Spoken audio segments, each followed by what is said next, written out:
ماشاء اللہ لا حول ولا قوة الا باللہ العلی العظیم۔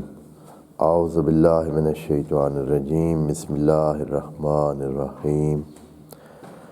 الحمد للہ وکفی والصلاة والسلام علی عبادہ الذین اصطفی، اما بعد فرب اشرح لی صدری ویسر لی امری واحلل عقدۃ من لسانی یفقہوا قولی وقل رب ادخلنی مدخل صدق واخرجنی مخرج صدق واجعل لی من لدنک سلطانا نصیرا۔ بسم اللہ وباللہ وتوکلت علی اللہ۔ قال اللہ تبارک و تعالی فی سورۃ البقرہ، آیت نمبر 265۔ اعوذ باللہ من الشیطان الرجیم، بسم اللہ الرحمن الرحیم۔ وَمَثَلُ الَّذِينَ يُنْفِقُونَ أَمْوَالَهُمْ ابْتِغَاءَ مَرْضَاتِ اللَّهِ وَتَثْبِيتًا مِّنْ أَنفُسِهِمْ كَمَثَلِ جَنَّةٍ بِرَبْوَةٍ أَصَابَهَا وَابِلٌ فَآتَتْ أُكُلَهَا ضِعْفَيْنِ فَإِن لَّمْ يُصِبْهَا وَابِلٌ فَتَلٌّ وَاللَّهُ بِمَا تَعْمَلُونَ بَصِيرٌ۔ صدق اللہ العظیم۔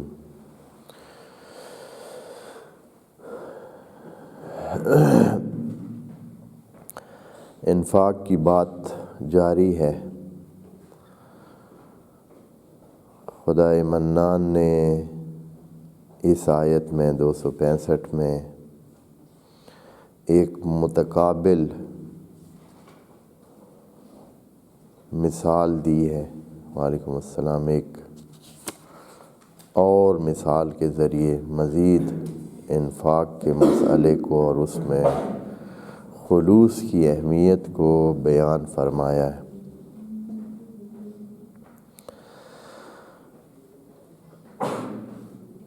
پہلے جو انفاق کے حوالے سے مثال دی تھی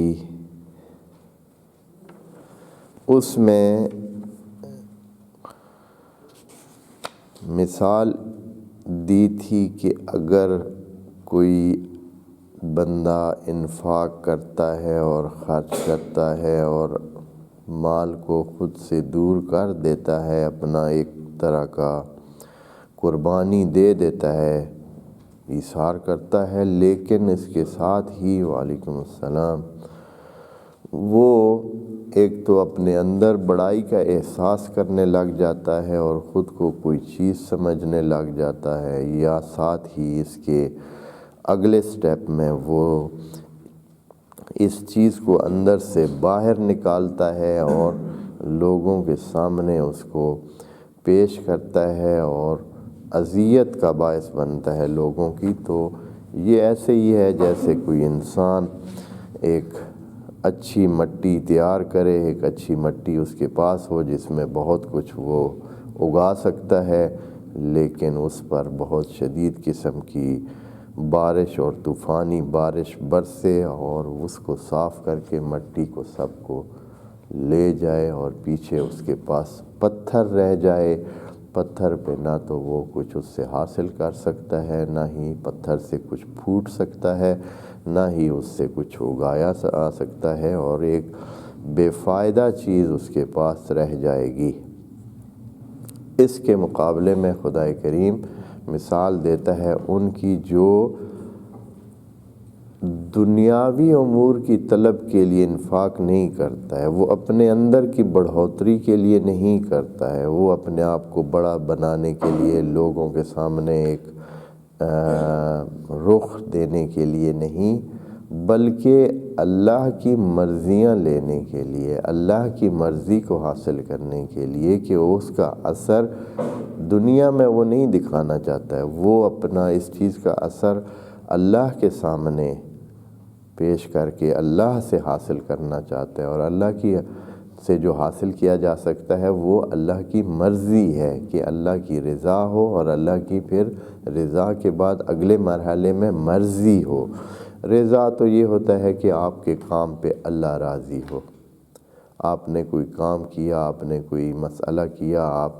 کا جو عمل ہے، آپ کی زندگی ہے، اللہ اس سے راضی ہو، ٹھیک ہے، آپ نے جو کیا ٹھیک۔ اللہ کی مرضی لینے کا مطلب یہ ہے کہ آپ اللہ سے اپنے کام کو کروائیں، یعنی اپنا کام اللہ سے لیں، اللہ کی مرضی کو حاصل کریں، اپنے کام پر نہیں، اللہ سے وہ کام چاہیں اور اللہ اس پر راضی ہو جائے جو آپ چاہ رہے ہیں، آپ کی رضا جا کر اللہ کی مرضی بن جائے، تو یہ ہے وہ چیز جو اگلا مرحلہ ہے، اور یہ انفاق کے ذریعے حاصل ہو سکتا ہے۔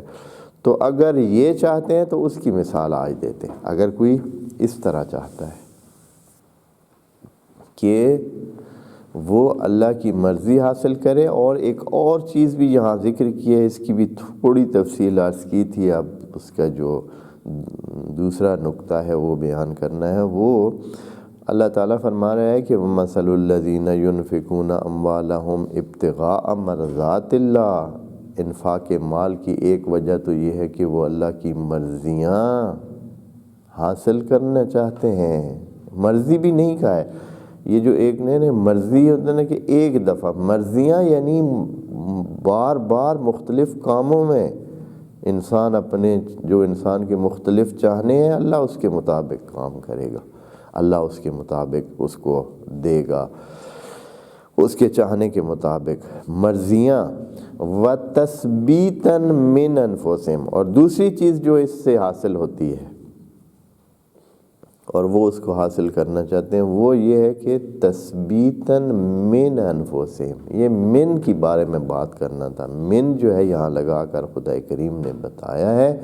کہ یہ انفاق مال سارا مسئلہ نہیں ہے۔ مال کا انفاق کرنا آپ کے انفس کی تثبیت میں ایک پہلو ہے، یہ ایک حصہ ہے آپ کے نفس کی تثبیت کے لیے۔ سارا کام انفاق مال سے نہیں ہوتا ہے کہ کوئی کہے کہ بس ہم انفاق کر رہے ہیں، دے رہے ہیں، دسترخوان لگا رہے ہیں، ان کو بھی دے رہے ہیں، ان کو بھی دے رہے ہیں، جو ہے وہ سب خرچ کر رہے ہیں، تو بس ہم ثبوت نفس اور اثبات نفس کے درجے پہ فل پہنچ جائیں گے، ایسا نہیں ہے۔ من انفسہم، ایک حصہ ان کے نفس کا، یعنی ان کی جو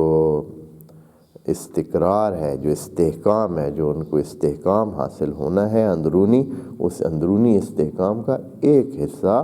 مال کے ذریعے حاصل ہوگا، تمام نہیں ہے یہ، اور کام بہت پڑے ہیں، اور کام بہت ایسے پڑے ہیں جو مکمل ہوں گے تو پھر ایک انسان کامل کی طرف انسان چلا جائے گا۔ وَتَثْبِيتًا مِّنْ أَنفُسِهِمْ، اور کام کیونکہ بہت سارے ذکر ہوئے ہیں، وہ موجود ہیں، جو کہ نیک کام جتنے بھی ہیں، خصائل الہی جتنے بھی ہیں، انفاق ایک چیز ہے، باقی بہت سارے کام ہیں جو